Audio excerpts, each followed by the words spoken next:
कान्त्यां काञ्चनसन्निभं हिमगिरि प्रोक्षैश्चतुर्भिर्गजैः हस्तलिप्तहिरण्मयमृतघटैः राशिच्यमानं श्रियं बिभ्राजयुग्ममभयं हस्तैकिरीटोजम्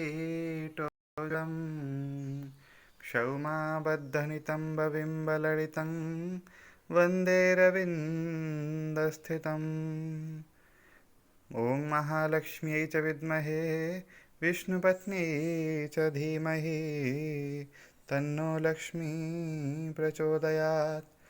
ॐ लक्ष्मी पद्मालया पद्मा कमला श्रीहरिप्रिया इंदिरा लोकमाताश्च क्षीराब्धि तनया रमा। ॐ विश्वरूपस्य भर्जासि पद्मे पद्मालये शुभे सर्वत्र पाहि मां देवी महालक्ष्मी नमोस्तुते।